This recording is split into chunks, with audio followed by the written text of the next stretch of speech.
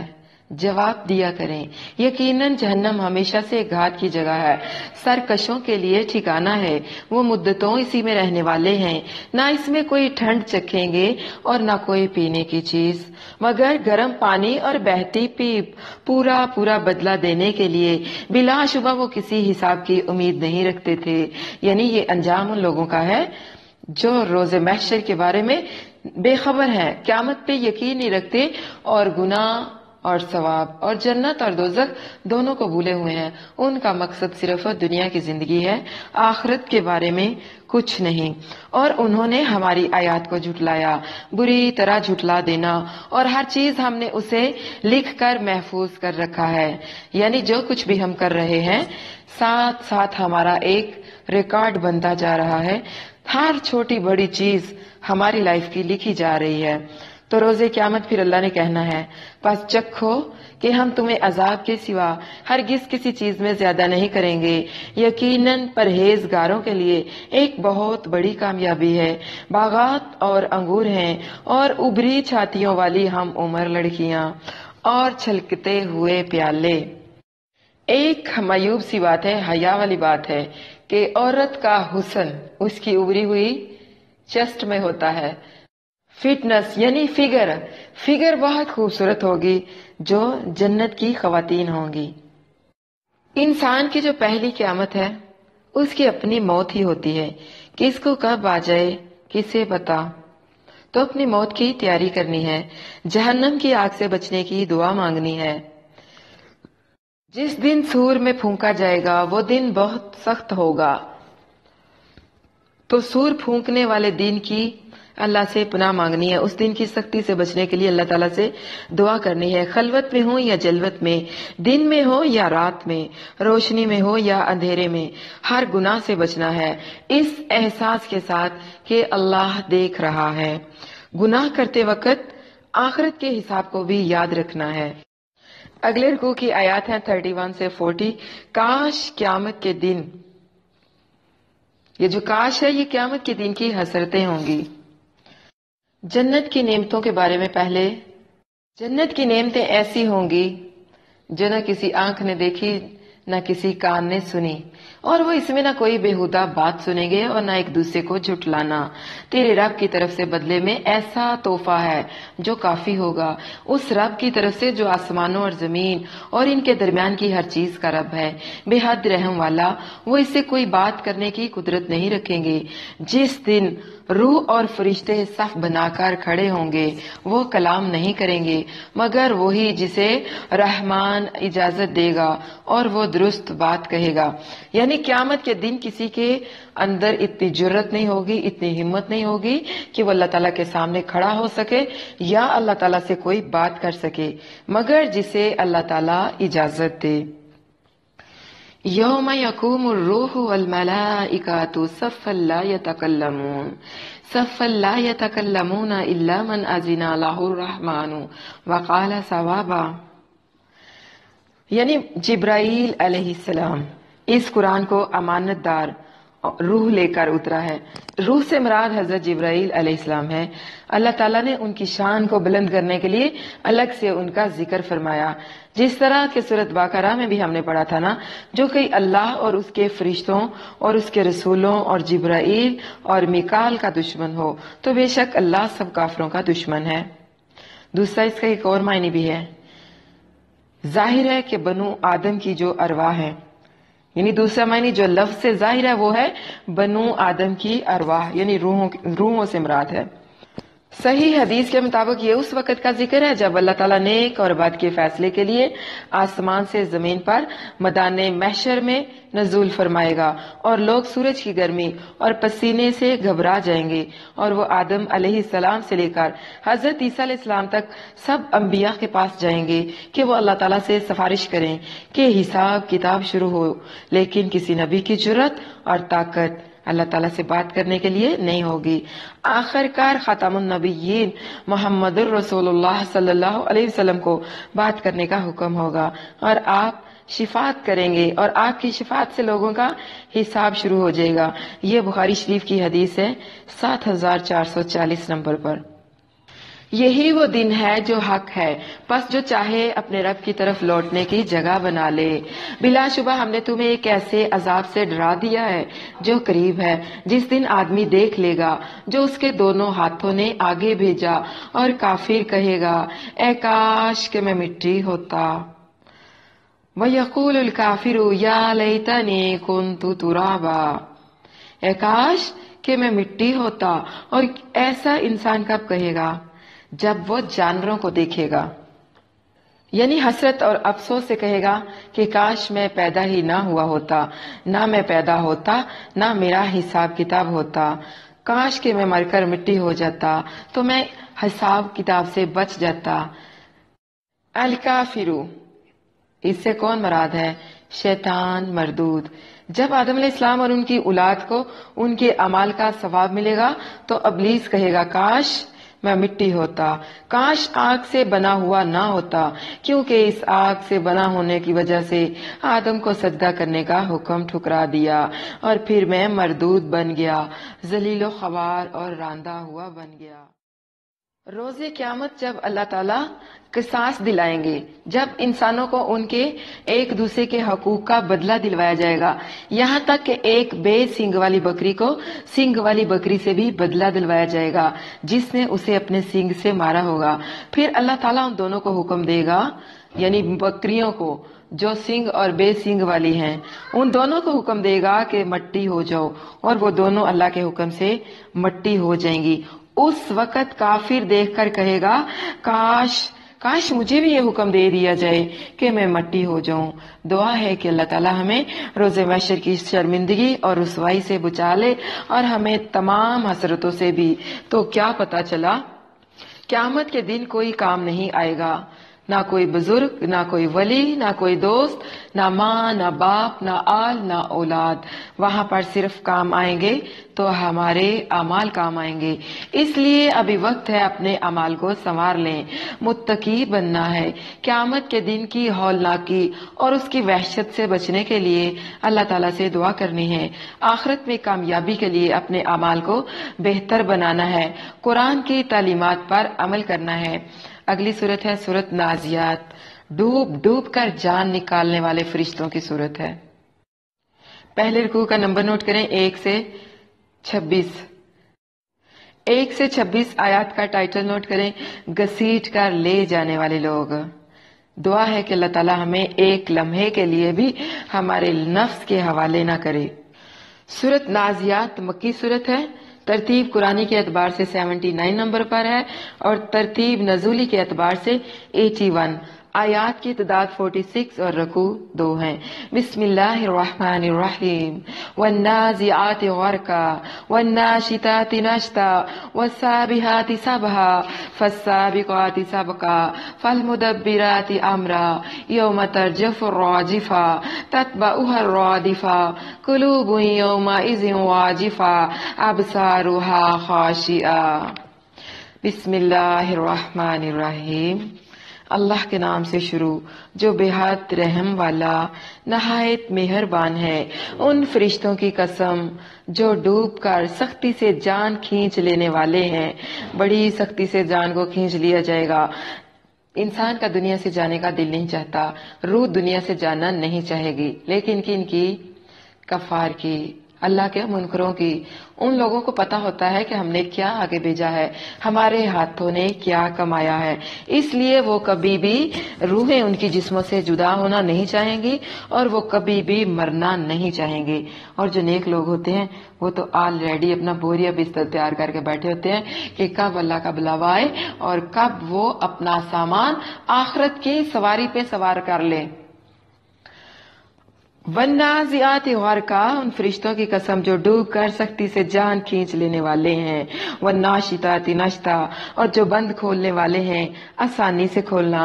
والسابحات سبحا، اور جو تیرنے والے ہیں تیزی سے تیرنا۔ فالسابقات سبقا، پھر جو آگے نکلنے والے ہیں آگے بڑھ کر۔ مسند احمد میں حضرت برا بن عازب رضی اللہ عنہ سے ایک طویل حدیث میں ہے کہ رسول اللہ صلی اللہ علیہ وسلم نے فرمایا، اور مومن آدمی جب دنیا سے رخصت ہونے کو ہوتا ہے تو ملک الموت اس کے سر کے پاس آ کر بیٹھ جاتا ہے اور کہتا ہے، اے پکیزہ جان، غور سے سنیے گا، نوٹ کرتے جائیے گا، ایک ایک لفظ اپنے سینوں میں اتار لیں، اپنے دماغوں میں محفوظ کر لیں۔ اور مومن آدمی جب دنیا سے رخصت ہونے کو ہوتا ہے تو ملک الموت اس کے سر کے پاس آ کر بیٹھ جاتا ہے اور کہتا ہے، اے پکیزہ جان، اللہ کی مغفرت اور رضا کی طرف نکلا۔ میں نے شروع پارے میں آپ کو بولا تھا کہ آج ہم نے نفس مطمئنہ کے بارے میں پڑھنا ہے، تو یہاں پر اسی نفس کی بات ہو رہی ہے، نفس مطمئنہ کو حکم دیا جا رہا ہے۔ یہ اے پکیزہ جان، اللہ کی مغفرت اور اس کی رضا کی طرف نکلا، تو وہ اس طرح نکل آتی ہے جس طرح مشکیزے سے پانی کا قطرہ نکلتا ہے، جس طرح غبارے سے ہوا نکل جاتی ہے، جس طرح وہ گیسی غبارے کا ہم لوگ کسی سلنڈر کا ڈھکن کھولتے ہیں تو ساری گیس ایک بھگ سے اڑ جاتی ہے، جس طرح ہنڈیا ابلتی ہوئی کے اوپر سے ہم ڈھکن اٹھاتے ہیں تو بھاپ اس کے اندر سے اڑ جاتی ہے، جس طرح خوشبو کی شیشی جب ہم کھولتے ہیں تو اس کے اندر سے خوشبو بکھر جاتی ہے، اسی طرح نیک روح جو ہے وہ جسم سے نکل کر خوشی خوشی فرشتوں کے آگے چل پڑتی ہے۔ اللہم اجعلنا منہم۔ ہمیں اللہ تعالیٰ سے دعا کرنی چاہیے کہ اللہ تعالیٰ ہمیں ان لوگوں میں شامل کر لے، نفس مطمئنہ میں شامل کر لے۔ اور اس کے برعکس جب کافر دنیا سے رخصت ہونے کو ہوتا ہے تو ملک الموت اس کے سر کے پاس آ کر بیٹھ جاتا ہے اور کہتا ہے، نفس امارہ، وہ نفس جو انسان کو ہمیشہ برے کاموں کی دعوت دیتا ہے، یہاں پر برے نفس امارہ کی بات کی گئی ہے، تو ملک الموت اس کے سر کے پاس آ کر بیٹھ جاتا ہے اور کہتا ہے، اے خبیث روح، اے خبیث جان، اللہ کی ناراضگی اور اس کے غصے کی طرف نکلا، تو وہ جسم میں بکھر جاتی ہے، تو اسے اس طرح سختی سے کھینچ کر نکالتے ہیں جس طرح بھیگی ہوئی اون سے گرم سلاخ کھینچ کر نکالی جاتی ہے۔ اب دیکھیں اس کی مثال، آپ کو ایک اور بھی مثال دی گئی ہے، اس کے بارے میں پوچھا گیا کہ روح کا کیا معاملہ ہے، کیسے نکلے گی، تو اللہ کے نبی صلی اللہ علیہ وسلم نے فرمایا، ایک چادر یا ایک دوپٹہ، ململ کا دوپٹہ لگا لیں، جب اسے کانٹے دار جھاڑیوں کے اوپر ڈالا جاتا ہے تو جب اسے کھینچتے ہیں تو دوپٹے کا کیا حشر ہوتا ہے، تو پنجابی میں ایک لفظ ہے، کہتے ہیں لیرو لیر ہو جانا، کہا گیا وہ تو لیرو لیر ہو جاتا ہے، تو فرمایا یہی معاملہ روح کا ہے، یعنی جب برے انسان کی روح کو، بری روح کو جسم سے نکالا جائے گا نا، وہ جسم سے باہر نہیں نکلے گی، وہ ڈرے گی، چھپ چھپ کر چھپنے کی کوشش کرے گی، فرشتوں کے سامنے آنے سے ڈرے گی، باہر نہیں نکلے گی، تو ایسے میں فرشتے اس کو گھسیٹ گھسیٹ کر کھینچ کھینچ کر جسم سے نکالیں گے۔ دیکھیں کھینچ کھینچ کر روحوں کو جسم سے نکالا جا رہا ہے، تو اس وقت اس روح کا عالم کیا ہوگا، جس طرح دوپٹے کو کھینچنے سے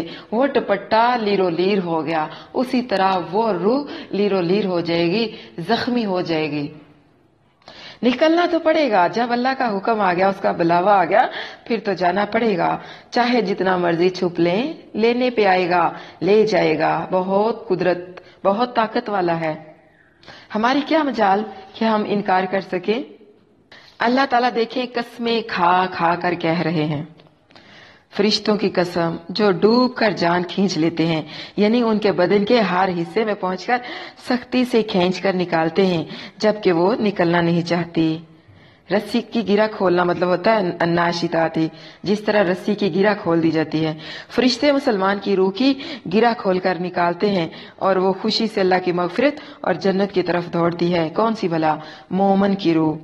اور کافر کی روح کی حالت، بدن کی تکلیف الگ، فالمدبرات امرا، پھر جو کسی کام کی تدبیر کرنے والے ہیں، یوم ترجف الراجفہ، جس دن ہلا ڈالے گا سخت ہلانے والا، یعنی کہ زلزلہ۔ سوچیں ذرا، آپ اپنے گھر میں بیٹھے ہوئے ہیں یا کسی ایسی جگہ پر آپ بیٹھے ہیں، آپ اکیلے ہیں، اندھیرا چھایا ہوا ہے اور ایک دم سے زلزلہ آ جائے، چھتیں کڑکڑانے لگ جائیں، دیواریں ہلنے لگ جائیں، زمین دراڑیں چھوڑنے لگ جائیں، تو ایسی حالت میں آپ کا، اس وقت آپ کی حالت کیا ہوگی؟ سوچئے ذرا، اندازہ کریے، جس دن ہلا ڈالے گا ہلانے والا یعنی زلزلہ، قیامت کا زلزلہ بھی ایک یعنی قیامت بھی ایک زلزلہ عظیم ہوگی، اس کے بعد ساتھ ہی پیچھے آنے والا زلزلہ آ جائے گا۔ کئی دل اس دن دھڑکنے والے ہوں گے، ان کی آنکھیں جھکی ہوئی ہوں گی، یقولون انا لمردودون فی الحافرہ، یہ لوگ کہتے ہیں کیا بے شک ہم یقیناً پہلی حالت میں لوٹائے جانے والے ہیں؟ جواب دیجئے کہ ہاں لوٹائے جاؤ گے، میرا اللہ لوٹائے گا تمہیں۔ اذا کننا عظاما ناخرہ، جبکہ ہم وسیدہ ہڈیاں ہو جائیں گے۔ انہوں نے یہ کہا یہ تو اس وقت خسارے والا لوٹنا ہوگا، پس وہ تو صرف ایک ہی ڈانٹ ہوگی، پس یک لخت وہ زمین کے اوپر موجود ہوں گے۔ کیا تیرے پاس موسیٰ کی بات نہیں پہنچی؟ جواب دیجئے جب اس کے رب نے اسے مقدس وادی طوا میں پکارا تھا، فرعون کے پاس جا، یقیناً وہ حد سے بڑھ گیا۔ دیکھیے اللہ تعالیٰ کسی حالت میں بھی مایوسی کی اجازت نہیں دے رہے۔ فرعون حد سے بڑا ہوا سرکش تھا، اس نے خود کو خدا بنایا ہوا تھا، خدائی کا دعویٰ کیا ہوا تھا، پھر بھی اللہ تعالیٰ نے اس کی طرف حضرت موسیٰ علیہ السلام کو بھیجا کہ اسے دین کی دعوت دے، شاید کہ بات اس کے دل میں اتر جائے۔ لیکن کافر دل سخت ہوتے ہیں، ان پر نصیحت اثر نہیں کرتی۔ فرعون کے پاس جا، یقیناً وہ حد سے بڑھ گیا ہے، پس کہہ دے کیا تجھے اس کی بات کی کوئی رغبت ہے کہ تو پاک ہو جائے اور میں تیرے رب کی طرف تیری رہنمائی کروں، پس تو ڈر جائے۔ چنانچہ اس نے اسے بہت بڑی نشانی دکھائی تو اس نے اس کو جھٹلا دیا اور نافرمانی کی، پھر واپس پلٹا، دوڑ بھاگ کرتا تھا، پھر اس نے اکٹھا کیا، پس پکارا، پس اس نے کہا میں تمہارا سب سے اونچا رب ہوں، تو اللہ نے اسے آخرت اور دنیا کے عذاب میں پکڑ لیا۔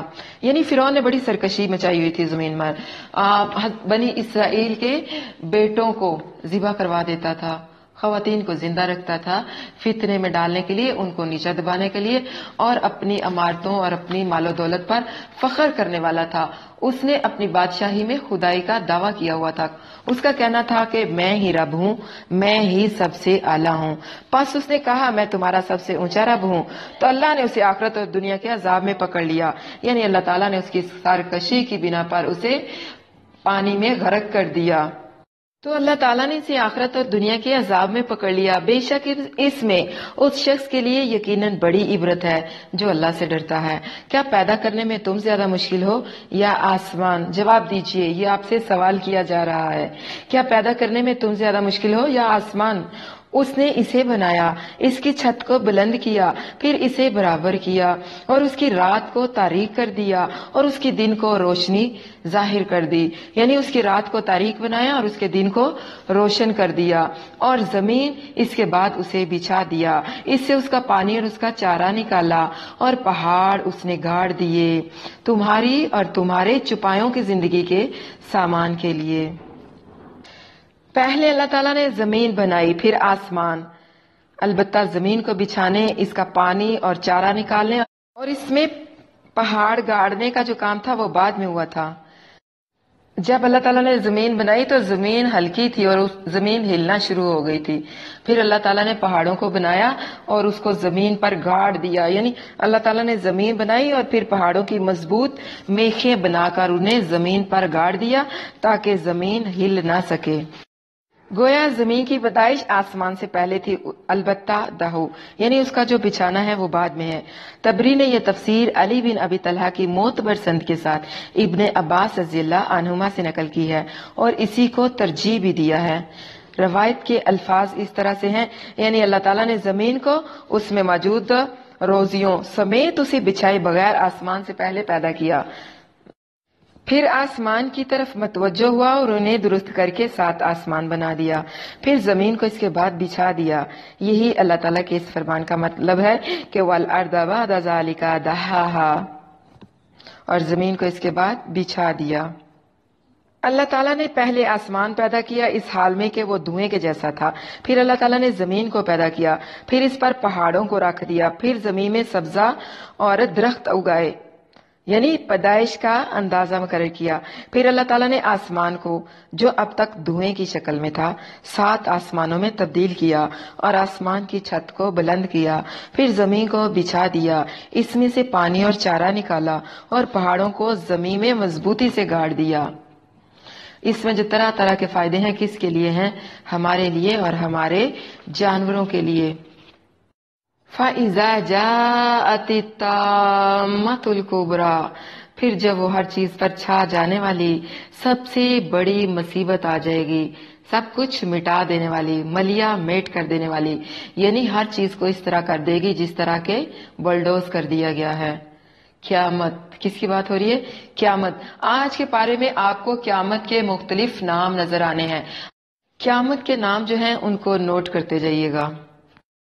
پھر جب وہ ہر چیز پر چھا جانے والی سب سے بڑی مصیبت آ جائے گی، جس دن انسان یاد کرے گا جو اس نے کوشش کی، اور جہنم ہر اس شخص کے لیے ظاہر کر دی جائے گی جو دیکھتا ہے.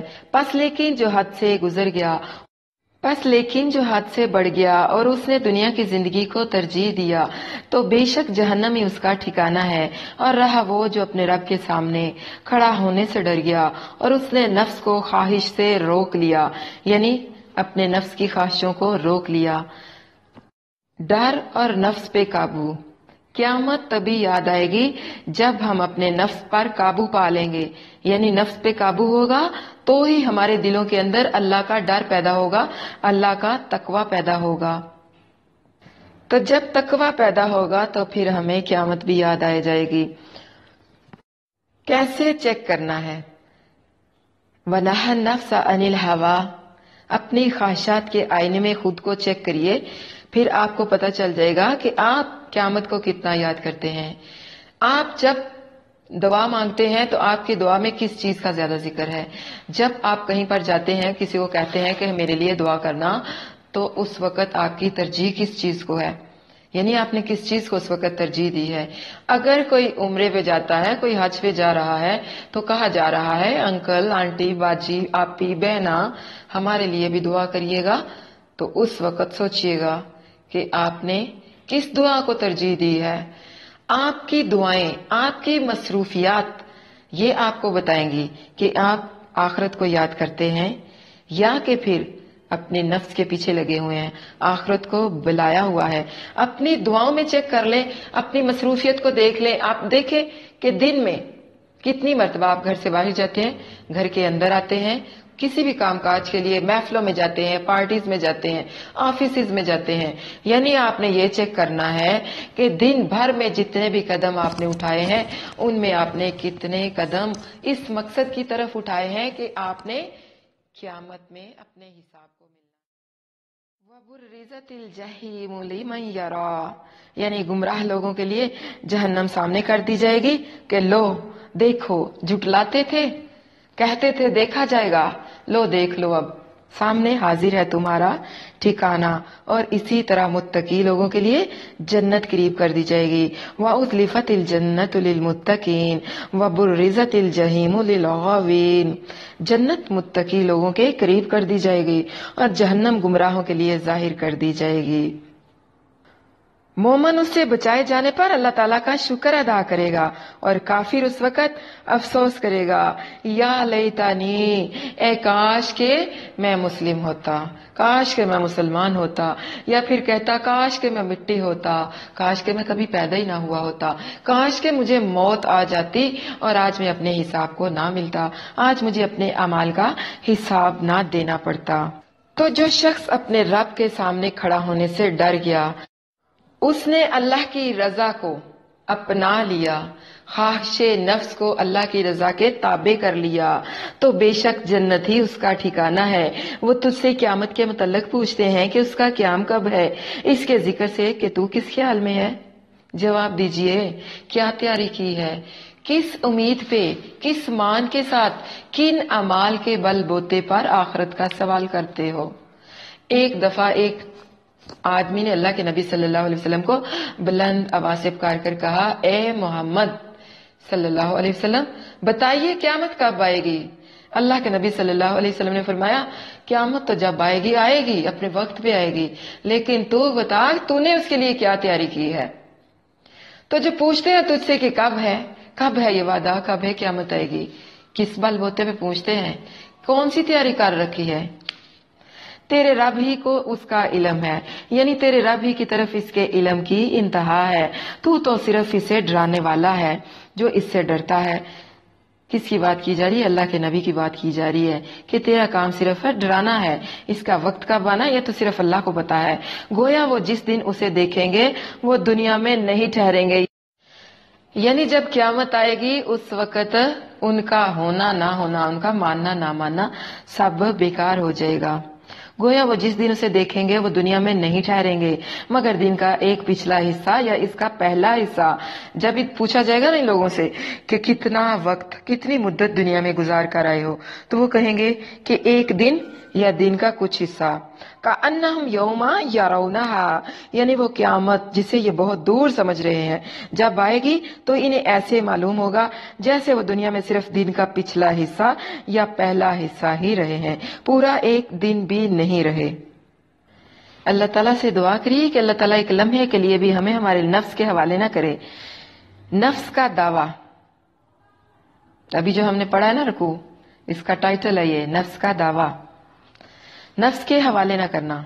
مسند احمد کی روایت میں ہے آپ صلی اللہ علیہ وسلم نے فرمایا کانپنے والی آئے گی، اس کے پیچھے ہی پیچھے اور آنے والی ہوگی، یعنی موت اپنے ساتھ اپنی آفتوں کو بھی لیے ہوئے آئے گی۔ ایک شخص نے کہا اللہ کے نبی اگر میں اپنی دعا میں سارا وقت درود پڑھنے میں لگا دوں تو آپ نے فرمایا اللہ تعالیٰ تجھے اور آخرت تمام عمر، یعنی تمام عمر کے اور دنیا کے بھی اور آخرت کے بھی تمام غموں سے تجھے بچا لے گا۔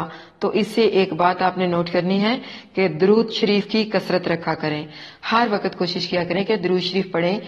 چھوٹے سے چھوٹا درود شریف بھی ہے اور بڑا درود جو ہے جس طرح کہ ہم نماز میں پڑھتے ہیں نا درود ابراہیمی، سب سے بیسٹ وہ ہے، لیکن پھر بھی آپ صلی اللہ علیہ وسلم پڑھ سکتے ہیں۔ اللہ کے نبی صلی اللہ علیہ وسلم کا فرمان ہے کہ سب سے بخیل شخص وہ ہے جس کے سامنے میرا ذکر کیا جائے اور وہ مجھ پر درود نہ بھیجے، یعنی صلی اللہ علیہ وسلم نہ کہے۔ تو صلی اللہ علیہ وسلم کہا کریں، بہت مشکل ہے تو آپ کہہ دیا کریں اللہم صلی علی محمد، اللہم صلی علی محمد، اللہم صلی علی محمد، یعنی اٹھتے بیٹھتے کثرت کے ساتھ درود شریف پڑھا کریں۔ تو کیا پتہ چلا؟ موت کے لیے تیار رہنا ہے، اپنی کوششوں کو صراط مستقیم پر لگانا ہے، پھر اپنا جائزہ بھی لینا ہے کہ آپ نے کیا کوشش کی، صحیح راستے پر رہنا ہے، فرعون کی طرح سرکشی نہیں کرنی، اپنے نفس کو دبانا ہے، نفس کے بہکاوے میں نہیں آنا، اللہ کے فرمان سے سرکشی نہیں کرنی۔ دنیا کا ناکام آخرت میں بھی ناکام ہوگا، اس لیے آج وقت ہے آخرت کے لیے دنیا میں کچھ کر لیں۔ جہنم سے اللہ تعالیٰ کی پناہ مانگیں، عاجزی اختیار کریں، اپنا تعلق اللہ کے ساتھ مضبوط کرنا ہے، اپنا وقت نیکی کے کاموں میں لگانا ہے تاکہ بعد کی حسرت سے بچا جا سکے۔ پچھلی زندگی پر رونے کی بجائے اگلی زندگی کی کوشش کرنی ہے۔ پچھلی زندگی اپنی مرضی سے گزار لی ہے، اب اگلی زندگی اللہ کی مرضی سے گزارنی ہے۔ دورہ قرآن سے پہلے آپ نے اپنی لائف کو جس طرح چاہے گزار لیا، ختم، رات گئی بات گئی وہ ختم۔ ابھی اس وقت جب آپ نے دورہ قرآن پڑھا ہے، آج ایک ایک کر کے ہم 30ویں سیڑھی پر آ گئے ہیں، یعنی کہ ہم اب اپنی منزل پر پہنچ گئے ہیں۔ تو اب جو ہو چکا سو ہو چکا، لیکن اپنی اگلی زندگی اللہ کے فرمان کے مطابق گزارنی ہے۔ پہلی زندگی اپنی مرضی سے گزاری تھی، اب اپنی زندگی اللہ کی مرضی سے گزارنی ہے۔ اللہ کی توفیق کے بنا یہ ممکن نہیں، اس لیے اللہ سے دعا بھی کرنی ہے کہ اللہ تعالی ہمیں اپنا خوف عطا فرمائے۔ دوسرے رکوع کا جو پوائنٹ ہے نا وہ بھی نوٹ کر لیں، اس کا ٹائٹل ہے 27 سے 46 تک آئیں اللہ کا خوف مانگتے ہیں۔ اللہ ہمیں اپنا خوف دے دے، ہمارے دلوں میں اپنے خوف کا گھر کر لے۔ اللہم انی اسألک خشیتک ما تحول بینا و بین معصیتک۔ اے اللہ مجھے اپنا وہ خوف دے جو میرے اور میرے گناہوں کے بیچ میں رکاوٹ بن جائے۔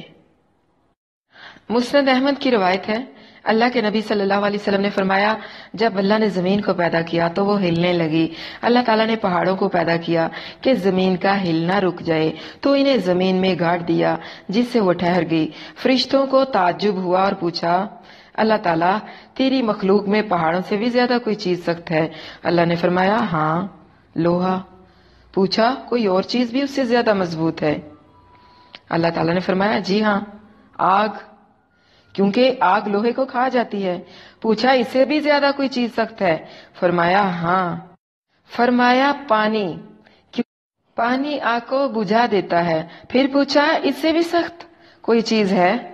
فرمایا ہاں ہے نا، ہوا، یعنی ہوا پانی کو بھی اڑا دیتی ہے، بخارات بنا کر اسے اڑا دیتی ہے۔ پوچھا پروردگار کیا تیری مخلوق میں اس سے بھی زیادہ کوئی بھاری چیز ہے؟ فرمایا ہاں ہے نا ابن آدم، وہ یہ ہے کہ اپنے دائیں ہاتھ سے جو خرچ کرتا ہے اس کی خبر اس کے بائیں ہاتھ کو بھی نہیں ہوتی، اس کا مقام باقیوں سے بڑھ کر ہے۔ تو کیا پتا چلا؟ صدقہ و خیرات کرنے ہیں، اللہ تعالیٰ کی راہ میں دینا ہے، نیک عمل کرنے ہیں۔ انسان کی اپنی کوئی حیثیت ہی نہیں ہے، اپنے اعمال کی فکر کرنی ہے اور دوزخ سے پناہ مانگنی ہے اور جنت میں ملنے والی نعمتوں کے لیے اپنے اعمال پر نظر رکھنی ہے، دنیا کی زندگی پر آخرت کو ترجیح دینا ہے، خواہشات نفس کی پیروی نہیں کرنی۔ اور اب ہے سورت عبس، رشتوں کو کاٹ دینے والی قیامت۔ نمبر نوٹ کر لیں آیات کا 1 سے 42۔ قیامت سب رشتوں کو کاٹ دے گی، کیسے؟ آئیں پڑھتے ہیں۔ بسم اللہ الرحمن الرحیم۔ سورت عبس مکی سورت ہے، ترتیب قرآنی کے اعتبار سے 80 نمبر ہے اور ترتیب نزولی کے اعتبار سے 24 نمبر ہے۔ آیات کی تعداد 42 اور رکوع 1 ہے۔ یہ سورت ایک نابینا صحابی عبداللہ بن ام مکتوم رضی اللہ عنہ کے بارے میں اتری۔ حضرت عائشہ صدیقہ رضی اللہ عنہا سے روایت ہے کہ ایک دفعہ رسول اللہ صلی اللہ علیہ وسلم کے پاس مشرکین میں سے ایک بڑا آدمی بیٹھا تھا کہ ابن ام مکتوم رضی اللہ عنہ آئے اور کچھ مسائل پوچھنے لگے۔ رسول اللہ صلی اللہ علیہ وسلم نے ان کی طرف سے منہ پھیر لیا اور توجہ دوسری طرف رکھی۔ اس پر یہ آیت اتری۔ یہ صحیح حدیث ہے۔ حضرت انس رضی اللہ عنہ کی روایت میں ہے کہ یہ جو مشرک تھا ابی بن خلف تھا، اور اس میں یہ بھی ہے کہ یہ سورت اترنے کے بعد رسول اللہ صلی اللہ علیہ وسلم ابن ام مکتوم کا اکرام یعنی اس کی عزت بہت زیادہ کیا کرتے تھے۔ بسم اللہ الرحمن الرحیم۔ عبس وتولی ان جاءہ الاعمی۔ اللہ کے نام سے جو بے حد رحم والا نہایت مہربان ہے۔ عبس وتولی، اس نے تیوری چڑھائی اور منہ پھیر لیا اس لیے کہ اس کے پاس اندھا آیا۔ اللہ کے نبی صلی اللہ علیہ وسلم نے ایک نبینا صحابی سے بے توجہی کی تو اللہ تعالیٰ نے یہ سورت نازل فرمائی اور ڈانٹا۔ یہ کلام گویا اوروں کے پاس گلا ہے۔ پھر آگے رسول اللہ صلی اللہ علیہ وسلم کو خطاب فرمایا، اس نے تیوری چڑھائی اور منہ پھیر لیا اس لیے کہ اس کے پاس اندھا آیا، اور تجھے کیا چیز معلوم کرواتی ہے؟ شاید وہ پاکیزگی حاصل کر لے یا نصیحت حاصل کرے تو وہ نصیحت اسے فائدہ دے، لیکن جو بے پرواہ ہو گیا سو تو اس کے پیچھے پڑتا ہے، حالانکہ تجھ پر کوئی ذمہ داری نہیں کہ وہ پاک نہیں ہوتا، اور لیکن جو کوشش کرتا ہوا تیرے پاس آیا اور وہ ڈر رہا ہے تو اسے بے توجہی کرتا ہے، ایسا ہرگز نہیں ہونا چاہیے۔ یہ قرآن تو ایک نصیحت ہے، تو جو چاہے اسے قبول کر لے۔ ایسے صحیفوں میں ہے جن کی عزت کی جاتی ہے، جو بلند کیے ہوئے پاک کیے ہوئے ہیں۔ بِأَيْدِي سَفَرَةٍ كِرَامٍ بَرَرَةٍ قُتِلَ الْإِنسَانُ مَا أَكْفَرَهُ۔ ایسے لکھنے والوں کے ہاتھوں میں ہے جو معزز ہیں، نیک ہیں، مارا جائے انسان وہ کس قدر نہ شکرا ہے۔ یعنی اس میں اللہ تعالیٰ بلند شان والے قرآن کی عظمت بیان کر رہے ہیں، اس کی فضیلت بیان کر رہے ہیں۔ بے عمل یہود کی مثال گدھے جیسی ہے جو کتابیں اٹھائے ہوئے ہے۔ یعنی 15 اور 16 ان آیات میں اللہ تعالیٰ نے قرآن جد لکھنے والوں کی تعریف فرمائی ہے، خواہ وہ فرشتے ہوں یا کاتبین وحی صحابہ یا کوئی بھی دوسرا۔ فرمایا یہ لوگ اللہ کے ہاں بہت عزت والے اور نہایت نیک ہیں۔ پھر اس کے علاوہ یعنی اس کی کتابت کے علاوہ اس کا پڑھنا اور پڑھانا بھی بہترین اور نیک عمل ہے. جس طرح کہ حضرت عثمان رضی اللہ عنہ سے روایت ہے، نبی کریم صلی اللہ علیہ وسلم نے فرمایا، خیرکم من تعلم القرآن وعلمہ، تم میں سب سے بہتر وہ ہے جو قرآن سیکھے اور سکھائے. قتل الانسان ما اکفرا، کافروں کو بد دعا کی گئی ہے. فرمایا انسان مارا جائے. یہ سخت سے سخت بد دعا ہے جو کسی کے لیے کی جا سکتی ہے، کیونکہ دنیا میں سب سے آخری سزا یہی ہے کہ انسان ختم ہو جائے، یعنی کسی چیز کا ختم ہو جانا، انسان کا ختم ہو جانا، یہ دنیا میں اس کی سب سے آخری سزا ہے. من ای شیء خلقہ، اس نے اسے کس چیز سے پیدا کیا؟ من نطفۃ خلقہ فقدرہ، ایک قطرے سے اس نے اسے پیدا کیا. فقدرہ، پس اس کا اندازہ مقرر کیا. ثم السبیل یسرہ، پھر اس کے لیے راستہ آسان کر دیا. اس نے اسے کس چیز سے پیدا کیا؟ ایک قطرے سے اس نے اسے پیدا کیا، پس اس کا اندازہ مقرر کیا، پھر اس کے لیے راستہ آسان کر دیا، پھر اسے موت دی. ثم اماتہ فاقبرہ ثم اذا شاء انشرہ، پھر اسے موت دی، پھر اسے قبر میں رکھوا دیا، پھر جب وہ چاہے گا اسے اٹھا لے گا. سوچیں ذرا کہ اگر قبریں نہ ہوتی تو ہمارا کیا ہوتا؟ یہ جو ہمارے اپنوں کے پیاروں کی لاشیں وہ کہاں جاتی؟ کیا انہی کوڑے کرکٹ کے ڈیروں پر پڑی ہوئی نظر آتی اور کتے ان کے جسموں کو نوچ رہے ہوتے تو کیسا لگتا جب کتے ان کی ہڈیوں کو نوچ نوچ کر کھا رہے ہوتے. اللہ تعالیٰ نے انسان کو عزت دی ہے اور عزت کے لیے قبر جس کو نصیب ہو وہ بہت ہی خوش نصیب ہے. اس لیے دعا کیا کریں کہ اللہ تعالیٰ ہمیں اچھی جگہ پر قبر نصیب فرمائے. ثم اماتہ فاقبرہ، پھر اسے موت دی جو آخرت کی مصلحت کے تحت ضروری تھی، پھر اسے قبر میں رکھوایا. اگر وہ یہ احسان نہ کرتا تو یہ جانوروں کی طرح زمین پر پڑا رہتا، متعفن ہو کر اللہ کی مخلوق کے لیے باعث آزار بنتا، اس کی بے حرمتی ہوتی، بے پردہ ہوتا اور اسے درندے نوچتے. قبرہ، پھر اس کو قبر میں رکھا، یعنی قبر میں رکھوا دیا. کوئی جل جائے، غرق ہو جائے یا اسے درندے کھا جائیں تو اس کے اجزاء جہاں بھی ہیں وہ اس کے لیے قبر ہے. اگر کسی کو دفن نہ کیا جا سکے تو اس کا مطلب یہ نہیں ہے کہ اسے قبر نہیں ملی. یعنی ان تمام قدرتوں کو دیکھ کر کیا یہ بات تمہاری عقل تمہاری سمجھ میں نہیں آتی کہ دنیا میں آدمی جو بھی کام کرتا ہے اس کا کوئی نہ کوئی انجام ضرور ہوتا ہے؟ تو پروردگار نے اتنا بڑا سلسلہ کیا اسی لیے پیدا فرمایا ہے کہ کوئی اس اکیلے کی پرستش کرے، کوئی اس کی نعمتوں کو بھول جائے اور بتوں کی پوجا کرتا رہے، اور کوئی ظلم کرے یا کسی پر ظلم ہو، مرنے کے بعد سب برابر ہو جائیں گے. نہ اللہ تعالیٰ دوبارہ زندہ کر کے باس برس فرمائے اور نہ کسی کو اس کے عمل کا بدلہ ملے. نہیں، اللہ کے بارے میں یہ سوچنا بے ادبی اور کفران نعمت ہے. ہرگز نہیں، ابھی تک اس نے وہ کام پورا نہیں کیا جس کا اس نے اسے حکم دیا ہے. تو انسان کو لازم ہے کہ اپنے کھانے کی طرف دیکھے کہ ہم نے پانی برسایا، خوب برسانا، پھر ہم نے زمین کو پھاڑا، ایک عجیب طریقے سے پھاڑنا، پھر ہم نے اس میں اناج اگایا اور انگور اور ترکاری اگائی اور زیتون اور کھجور کے درخت اور گنے باغات اور پھل اور چارہ تمہارے لیے اور تمہارے مویشیوں کے لیے سامان زندگی ہے. فَإِذَا جَاءَتِ الصَّاخَّةُ، قیامت کا ایک اور نام آ گیا، اسے بھی نوٹ کر لیں. یعنی اب یہاں قیامت کا نام ہے صاخہ، یہ بھی قیامت کا نام ہے، یعنی کانوں کو بہرا کر دینے والی. نفخ یعنی سور کی ہولناک آواز جس سے قیامت قائم ہو جائے گی. یوم یفر المرء من اخی و امہ و ابی و صاحبتہ و بنیہ، جس دن آدمی اپنے بھائی سے بھاگے گا اور اپنی ماں سے اور اپنے باپ سے اور اپنی بیوی اور اپنے بیٹوں سے.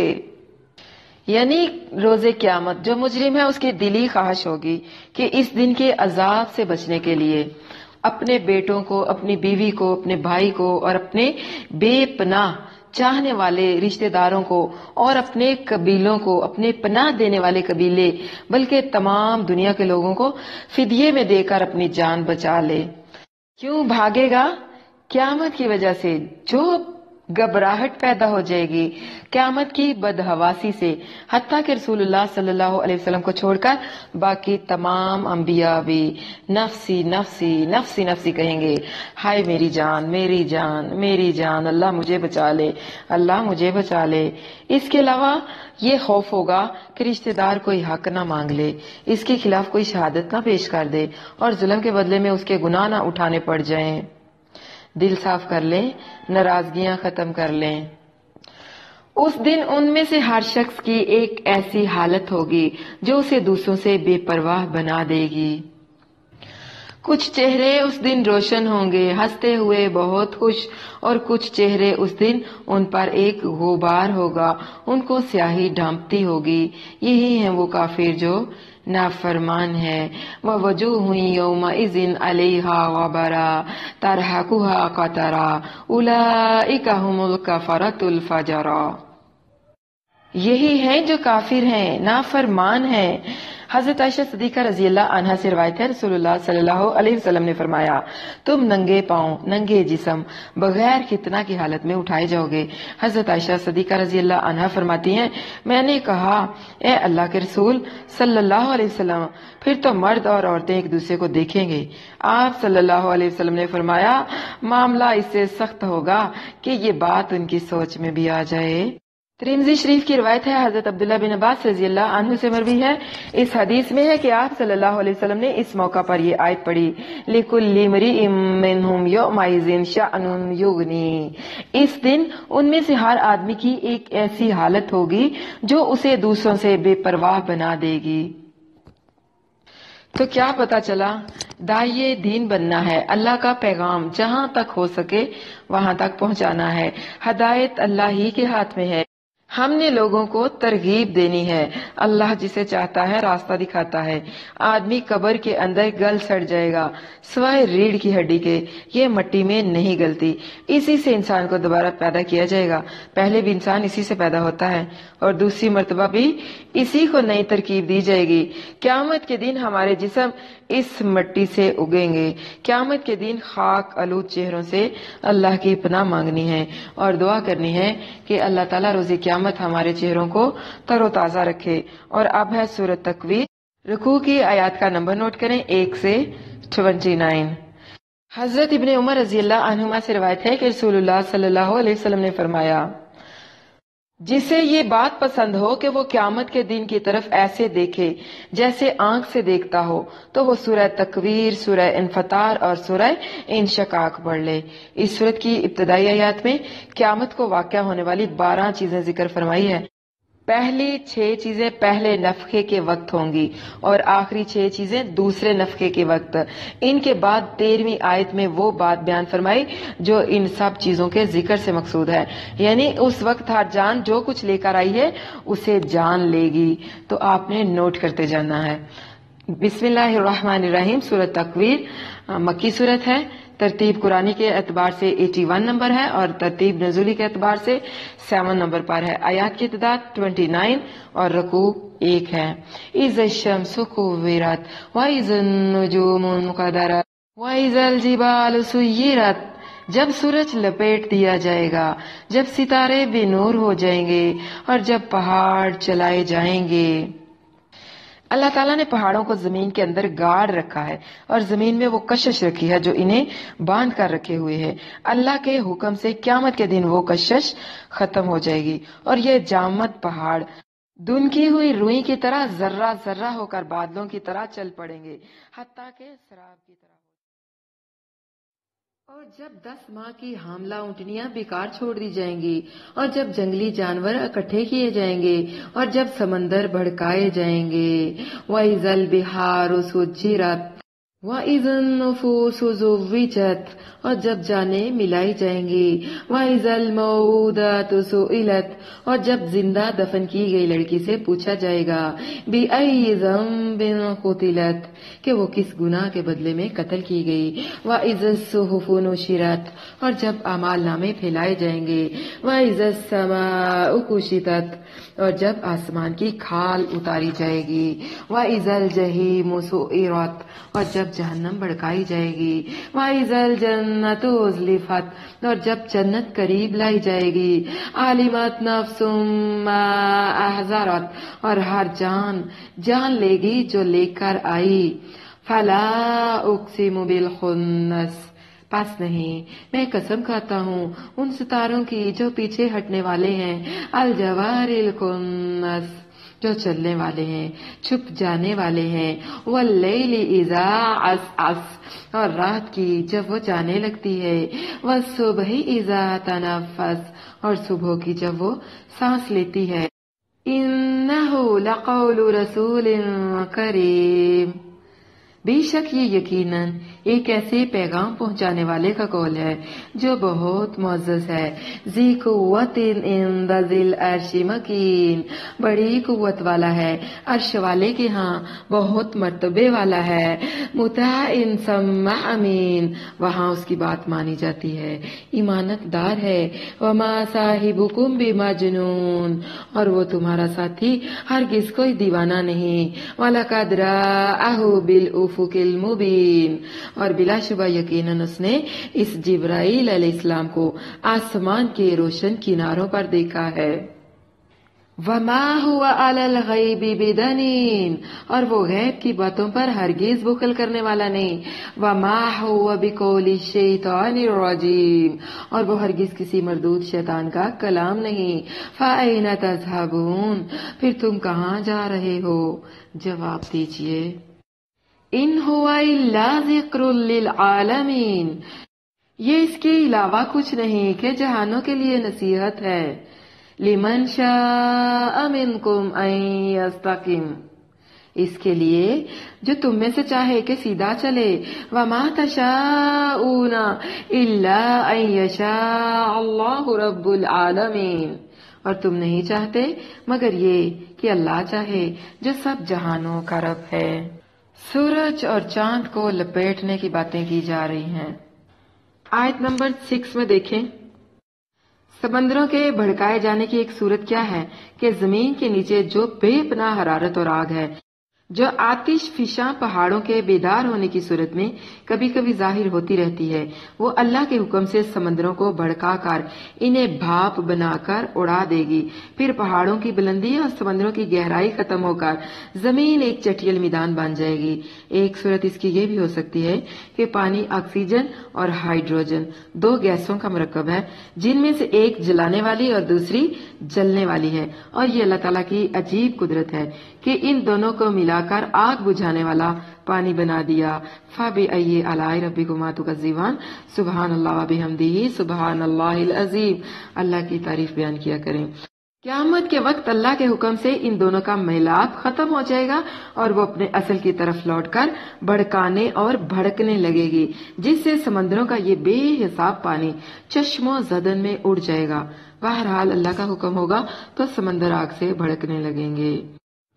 اور جب جانیں ملائی جائیں گی پہلے یہ کہ جانیں جسموں کے ساتھ ملائی جائیں گی یہاں سے دوسرے نفخہ کے بعد کے حالات ہیں تو سب دوبارہ زندہ ہو جائیں گے. دوسرا بات یہ کہ جانوں کی قسمیں بنا دی گئی ہیں نیکوں کو نیکوں کے ساتھ اور گناہگاروں کو گناہگاروں کے ساتھ ملا دیا جائے گا جس طرح کہ اللہ تعالیٰ نے فرمایا احشر الذین ظلموا وازواجهم وما كانوا يعبدون جمع کرو ان لوگوں کو جنہوں نے ظلم کیا اور ان کے ہم شکلوں کو اور ان کو جن کی وہ عبادت کیا کرتے تھے. آیت نمبر 8 اور 9 میں دیکھیے وہ لڑکی جسے زندہ دفن کر دیا گیا. جاہلیت میں بعض عرب جو تھے نا وہ بچیوں کی پیدائش پر آر سمجھتے تھے انہیں ہاتھ بھی نہیں تھے لگاتے انہیں زندہ دفن کر دیتے تھے. مطلب کیا تھا ان کا؟ یہ کہنا تھا کہ دشمنوں کے ہاتھ نہ لگ جائیں